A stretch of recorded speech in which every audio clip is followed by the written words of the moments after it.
স্বাদে তিতো হলেও পশ্চিমবঙ্গ তথা ভারতবর্ষের সমস্ত মানুষের কাছে করলা বা উচ্ছে চাষ অতি জনপ্রিয় একটা চাষ এবং লাভজনক চাষ।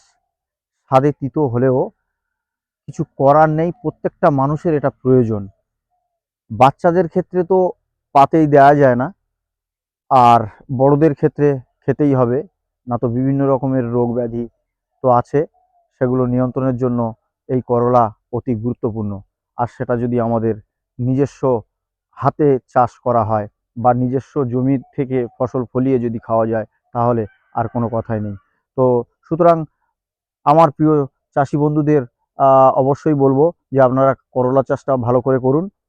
আপনারা করলা চাষ করলে অবশ্যই আপনারা লাভ পাবেন এবং ভালো মানের ভালো মানের আপনারা প্রফিট পাবেন। সেদিকে একটু নজর দেবেন করলা চাষের প্রতি। করলা চাষটা একটু গুরুত্ব সহকারে করতে হবে। আমি যে বাগানে ভিজিট করেছি সেই বাগানটা আপনাদের দেখাবো। চলুন বাগানের পরিস্থিতি কি সেটা ঘুরে দেখে আসি। কিভাবে করতে হবে সেটা আমি বিস্তারিত আলোচনা করব, কোন কোন সময়ে করলা চাষ করলে ভালো হয়। আপনি এখন ডিসেম্বর মাসের আজকে 22 তারিখ, পশ্চিমবঙ্গ সরকারের আবহাওয়া দপ্তর থেকে ঘোষণা যে নিম্নচাপ করেছে। সুতরাং করলা গাছ যাদের আগে লাগানো, যাদের ফল উঠছে, তারা অবশ্যই সতর্কতার সাথে কিছু মেডিসিন স্প্রে করবেন। করলে আপনার করলা গাছ কোনো অসুবিধা হবে না, করলা গাছে কোনো অসুবিধা হবে না। আমি ফার্স্ট একটু বলে নিই যে আপনি কোন কোন মেডিসিন ইউজ করলে আপনার করলা গাছটা ভালো থাকবে। নিম্নচাপ 2 দিন ভালোভাবে বৃষ্টি হবে, হালকা মাঝারি ধরনের বৃষ্টি হবে। সুতরাং এর হাত থেকে রক্ষা করার জন্য আপনি ব্যবহার করতে পারেন গুজরাট পেস্টিসাইডের আজদি। আজদি বলে যে কেমিক্যাল, মানে কেমিক্যালটা আছে, ডাইফেনাকোনাজোল প্লাস অ্যাজোক্সিস্ট্রোবিন, এই দুটো কম্বিনেশনে খুব ভালো মানের আজদি বলে যে মানে কেমিক্যালটা আছে, আপনারা ইউজ করতে পারেন। লিটারে 2 ml করে দিয়ে আপনি স্প্রে করুন, আপনার গাছ ভালো থাকবে। সাথে সাথে ওর সাথে ভ্যালিডামাইসিন 2 ml প্রতি লিটার জলে দিয়ে স্প্রে করুন, আপনার গাছ ভালো থাকবে, সুরক্ষিত থাকবে। তো যাই হোক, এটা তো বললাম, আগাম বার্তা আপনাদের দিয়ে দিলাম। তো সুতরাং তো মূল পর্বে ফিরে আসি। উষ্ণ ও আর্দ্র আবহাওয়াতে উচ্ছে চাষ ভালো হয়। অতিরিক্ত ভ্যাপসা গরমে বা অতিরিক্ত বৃষ্টিতে উচ্ছে গাছ সহজে অতিরিক্ত বৃষ্টি বা ভ্যাপসা গরম নিতে পারে না। সুতরাং একটু হালকা ওয়েদার, উষ্ণ আর্দ্র এরকমই একটি ওয়েদারে উচ্ছে গাছ ভালো হয়। আপনি আপনি ব্যবহার করতে পারেন কোন কোন জাত সেটা আমি বলে দেব। সিনজেন্টা কোম্পানির লিটল চ্যাম্প, এটা খুব ভালো হবে। যে যার এরিয়াতে সেই জাতের গাছ আপনারা মাঠে লাগাবেন। এবার বলবো জৈব সারযুক্ত এবারে বলবো জৈব সারযুক্ত দোআঁশ মাটিতে বা বেলে মাটিতে আপনার উচ্ছে চাষ খুব ভালো হয়। সুতরাং আমাদের এখানে তো এঁটেল মাটি, তাহলে কি উচ্ছে চাষ হবে না? উচ্ছে বা করলা চাষ এখানে হবে, ভালোভাবেই হবে। সেটা জমিটাকে ভালো করে পরিচর্যা করতে হবে। কিভাবে পরিচর্যা করতে হবে সেটা আমি বলে দিচ্ছি। আপনি ভালো করে জমিটাকে চাষ দিন, 2 থেকে 3টি ভালো করে চাষ দেবেন। দেওয়ার পরে চারিদিকে ড্রেন ভালো করে কাটবেন, চারিদিকে ড্রেন যাতে জল নিকাশি ব্যবস্থাটা ভালো থাকে। জল একবার জমে গেলে একদিকে হালকা উঁচু, একদিকে নিচু, একদিকে মাঝখানে উঁচু বা সাইডে নিচু, এরকম হলে জল যদি জমে যায় তাহলে গাছ আপনি বাঁচাতে পারবেন না। তো করলা চাষ করতে গেলে চারিদিকে ভালো করে ড্রেন করতে হবে এবং জল নিকাশি ব্যবস্থা ভালো করতে হবে। সুতরাং জল হওয়ার সাথে সাথে আপনার জলটা যাতে বেরিয়ে যায়, গাছের গোড়ায় না জমে, সেদিকে অবশ্যই নজর রাখতে হবে। 3টে চাষ তো দিলেন, এবারে বেড তৈরি করুন, ভালো করে বেড তৈরি করুন। আমাদের এদিকে বিভিন্ন রকমের বেড তৈরি করে, 2 ফুট বাই 2 ফুট বা 2.5 ফুট বাই 2.5 ফুট, 2.5 ফুট চারা থেকে চারার দূরত্ব, আর গাছ থেকে গাছের দূরত্ব 2.5 ফুট। তাহলে 2.5 ফুট হচ্ছে গাছ থেকে গাছের দূরত্ব, 2.5 ফুট লাইন থেকে লাইনের দূরত্ব। এইভাবে আমাদের এখানে চাষ করা হয়। তো সুতরাং এভাবেও আপনারা করতে পারেন বা আরেকটু বেশি ডিস্টেন্সে আপনারা চারা লাগাতে পারেন। তো সুতরাং চারা তৈরি করার একটা পদ্ধতি আছে, সেটা আপনি 24 ঘন্টা ভিজিয়ে, জলে ভিজিয়ে, বীজটা জলে ভিজিয়ে আপনি মূল জমিতে রোপণ করতে পারেন, অথবা পটে পটে চারাটা তৈরি করে নিতে পারেন। পটে চারাটা তৈরি করে নিয়ে 20 দিনের চারা 20 দিনের চারা আপনি মূল জমিতে রুইতে পারেন। তো সেক্ষেত্রে আমি বলবো, জমিতে কি সার প্রয়োগ করবেন? জৈব সার অবশ্যই দেবেন, সাথে সাথে ফসফেট, ইউরিয়া, পটাশ তো দেবেন, এগুলো আপনার দিতে হবে। সুতরাং সেইভাবে দিয়ে আপনি যদি চাষ করেন, আপনার গাছও ভালো হবে, আর গাছের গ্রোথও ভালো থাকবে। তো জৈব সার যদি দেন, তো সেটা পুরনো পচানো জৈব সার হতে হবে। সেটা 1 বছরের উপরে যদি হয় তাহলে খুব ভালো হয়, এবং সেটা অগ্রিম দিয়ে চাষটা করে নিতে হবে, মানে চষে নিতে হবে। তারপরে রাসায়নিক সার দেবেন। রাসায়নিক সার দেওয়ার 3 থেকে 4 দিন পরে আপনি মাদাতে গাছ লাগাবেন, ঠিক আছে? জল দিয়ে গাছ লাগাবেন। তো মাদাতে অবশ্যই জৈব সার আগে দিতে হবে। তো এইভাবে আমি আপনাদেরকে সাজেস্ট করব, তাহলে আপনার গাছ দুর্বল হবে না, শক্তি সবল হবে, আপনার শিকড় নিতে সাহায্য করবে গাছের, ঠিক আছে? এই সারগুলো দিলে যখন গাছ 7 থেকে 8 দিন বয়স হয়ে যাবে, ছোট্ট আকারে এরকম উঠবে, সুতরাং সেই সময় আপনি কি দেবেন? গাছ যখন একটু বড় হবে, মানে 7 থেকে 8 দিন সময় হবে, তো সেই পরিস্থিতিতে আপনি গাছের গোড়ায় হালকা ফিরিডন দানা দেবেন, ঠিক আছে? হালকা ফিরিডন দানা, সাথে ইউরিয়া থাকবে হালকা পরিমাণে। তো গাছের বয়স যদি 20 দিনের চারা আপনি ব্যবহার করেন মূল জমিতে, তাহলে বসানোর পর 7 থেকে 8 দিন পর আপনি একটা স্প্রে করবেন, যাতে পাতা কোঁকড়ানো না লাগে বা সাদামাছি এসে আক্রমণ করেছে আর সেই আক্রমণের ফলে আপনার পাতা কুঁকড়ে যায়, তাহলে কিন্তু গাছের কোনো ডেভেলপ হবে না। তো গাছের ডেভেলপ করতে গেলে সাদামাছিটা অবশ্যই নিয়ন্ত্রণ করে রাখতে হবে। আমি বিভিন্ন রকমের কোম্পানির সাদামাছির ওষুধের কথা বলবো, তার মধ্যে ভালো আছে কিছু কোম্পানির, আমি সেটা বলবো। ইউপিএল এর উলালা আছে, তো আপনি ব্যবহার করতে পারেন। তো উলালা খুব ভালো মানের। সাথে আপনি ব্যবহার করতে পারেন টাটা মানিক, টাটা মানিক ব্যবহার করতে পারেন।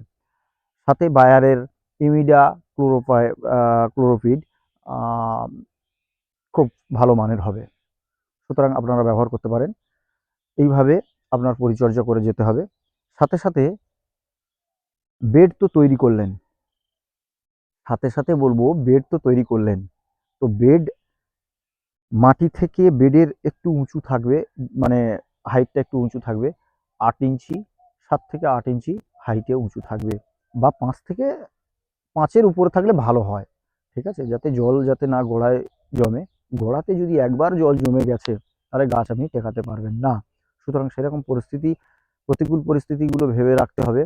তো গাছের গোড়াতে আগাছা যাতে না হয়, আগাছা নিয়ন্ত্রণ করবেন, আগাছা পরিষ্কার রাখবেন। সার দেওয়ার সাথে সাথে আগাছা জন্মাবে, তো সেই আগাছাগুলো তুলে পরিষ্কার পরিচ্ছন্ন রাখতে হবে।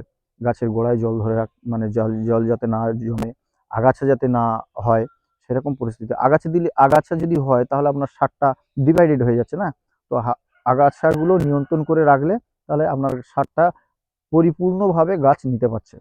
তো এদিকে বলবো, আর মাটি তো আপনার ভালো করে তৈরি করে, সেটা যাতে মানে রলের পাশে যাতে মাটি না পড়ে থাকে, রলটা ভালো করে, মানে ড্রেনটা ভালো করে, নিকাশি ব্যবস্থাটা ভালো করে ক্লিয়ার রাখা দরকার। সাথে সাথে আমি একটা বীজের কথা বলেছিলাম, তো এখন আর একটা কথা বলবো, যে বিএসএফ কোম্পানির ইউএস 1315, এটা খুব ভালো হয় যাত্রা, তো আপনারা ট্রাই করতে পারেন। যে যার এরিয়াতে যেভাবে চাষ করেন, সেই মাটির ধরন অনুসারে আপনারা সেই সব বীজ ব্যবহার করবেন, কারণ আপনাদের ওদিকে একরকম আর এদিকেও একরকম। সুতরাং আপনাদের জায়গা অনুযায়ী, মানে মাটি অনুযায়ী যেভাবে আপনারা চাষ করেন, সেই মানের বীজ আপনারা ব্যবহার করবেন, এটাই বলার। করলা চাষের প্রথম চাপান সার কি দেবেন? ফসফেট দেবেন 40 কেজি 1 বিঘা জায়গায়, সাথে সালফেট দেবেন 15 কেজি, প্লাস ধর্বি গোল্ড রাখবেন 10 কেজি,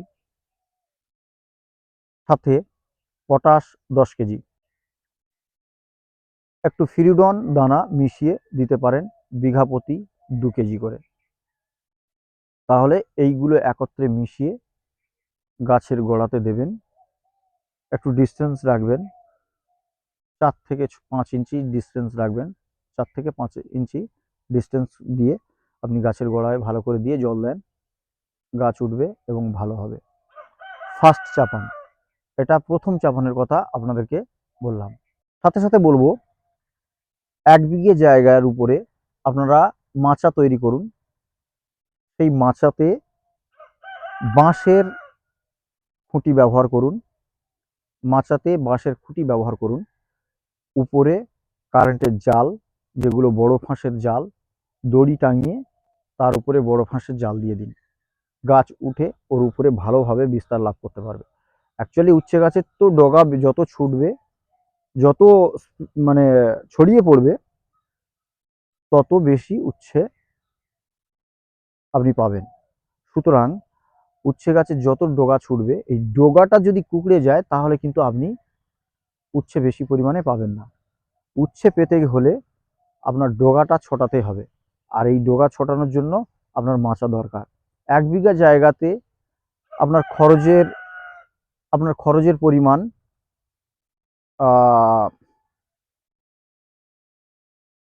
20 থেকে 25 হাজার টাকা খরচ হতে পারে 1 বিঘে জায়গায় মাচা তৈরি করতে।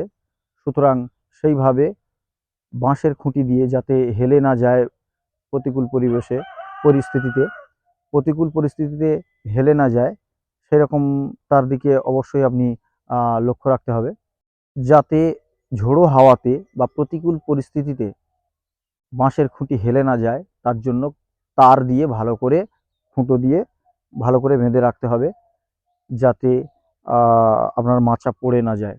আর এই মাচার উপরেই তো করলাগুলো হবে বা উচ্ছেগুলো হবে।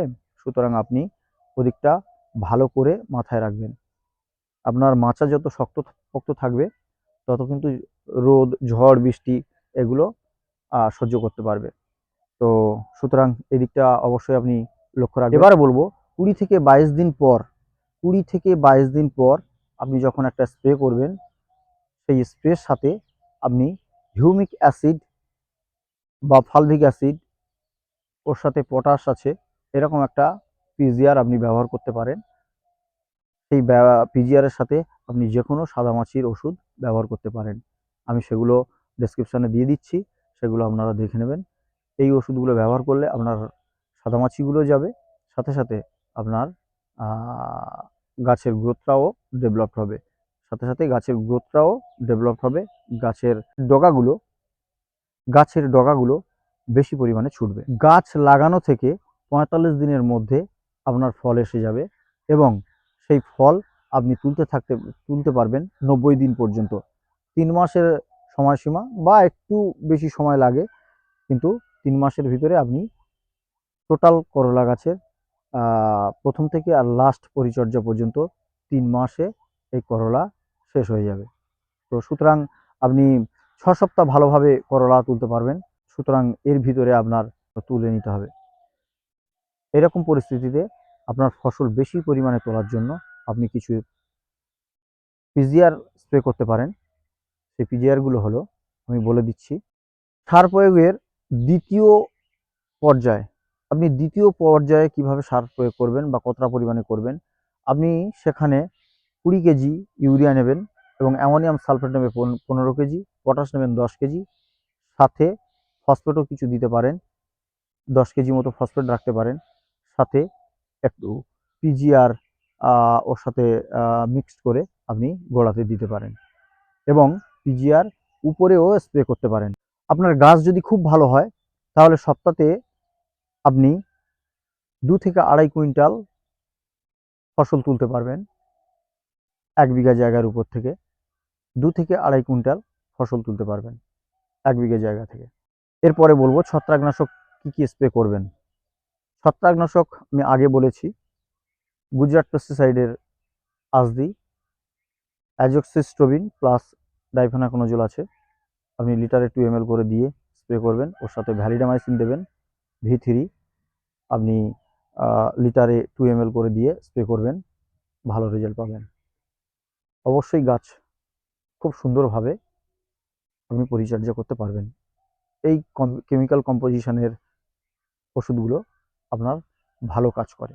সাথে সাথে বলবো আরেকটা ওষুধের কথা, সেটা নাগার্জুন কোম্পানির অস্কার। অস্কারে আছে অ্যাজোক্সিস্ট্রোবিন প্লাস টেবুকোনাজোল। আপনি লিটারে 2 ml করে দিয়ে স্প্রে করবেন, সাথে ভ্যালিডামাইসিন 2 ml করে দিয়ে প্রতি লিটার জলে 2 ml দিয়ে আপনি স্প্রে করবেন, ভালো হবে তাতে।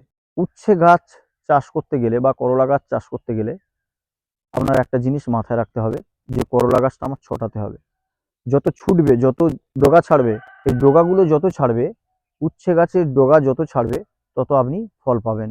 প্রত্যেকটা পাতার পাশ দিয়ে যে ফুল বা ফুলজালি ধরবে সেগুলো থাকবে এবং ভালোভাবে আপনি ফল তুলতে পারবেন। এর জন্য আপনার কি ব্যবহার করতে হবে, গোমর কোম্পানির মানে করমণ্ডল ইন্টারন্যাশনাল কোম্পানির ফ্যান্টা প্লাস লিটারে 1 ml করে দিতে হবে। ওর সাথে পিকআপ প্লাস লিটারে 2 ml করে দিয়ে স্প্রে করবেন। সপ্তাহে একবার স্প্রে করবেন, ভালো রেজাল্ট পাবেন। যদি এই স্টেজের ভিতরে, উচ্ছে গাছের এই স্টেজের ভিতরে আপনি 3 থেকে 4 বার করেন, একটু পিজিআর স্প্রে করেন, তাহলে কিন্তু আপনি ভালো রেজাল্ট পেতে পারেন। অবশ্যই এদিকটা মাথায় রাখবেন। সাথে সাথে আপনাদেরকে বলবো, পরিচর্যা যদি ভালো করতে পারেন, উচ্ছে চাষে লাভ আছে। সুতরাং আপনারা ভালো করে পরিচর্যা করুন এবং উচ্ছে চাষ থেকে লাভ তুলুন। বাজারে আগুন ছোঁয়া দাম, আপনারা ব্যবহার করুন বিভিন্ন রকমের পিজিআর, সাথে সাথে বিভিন্ন রকমের কেমিক্যাল এসছে, কোনো অসুবিধা হবে না। আপনাদের কোঁকড়ানো রোগ অবশ্যই নিয়ন্ত্রণ হবে। যদি বেশি পরিমাণে কুঁকড়ে যায়, সেগুলো বাজারে ভালো মানের ওষুধ এসছে, আপনারা যদি ব্যবহার করেন, আপনারা উচ্ছে চাষে লাভ পাবেন, অবশ্যই লাভ পাবেন, 100% লাভ পাবেন। সুতরাং আপনারা ভালো করে উচ্ছে চাষটা করুন। বাজারে আগুন ছোঁয়া দাম, আপনারা দাম পাবেন এবং উচ্ছে চাষে লাভ করতে পারবেন। বিভিন্ন রকমের পিজিআর এসছে, তার ভিতরে ভালো পিজিআর দেখে আপনি কিনুন এবং ভালোভাবে স্প্রে করুন, আপনার গাছ ভালো থাকবে। সাথে সাথে আপনি রোগ পোকার দিকটা নিয়ন্ত্রণ করুন, আপনার গাছ ভালো থাকবে এবং আপনি লাভ পাবেন, কোনো সন্দেহ নেই। আপনি ব্যবহার করুন আর গাছটা পরিচর্যা করুন। এগ্রিকালচার শামসুল চ্যানেলের পক্ষ থেকে আমি শামসুল আপনাদের সবাইকে আন্তরিক অভিনন্দন এবং ভালোবাসা জানাই। সাথে সাথে যারা আমার চ্যানেলে নতুন, তারা অবশ্যই সাবস্ক্রাইব করবেন এবং লাইক করবেন, শেয়ার করবেন। নমস্কার।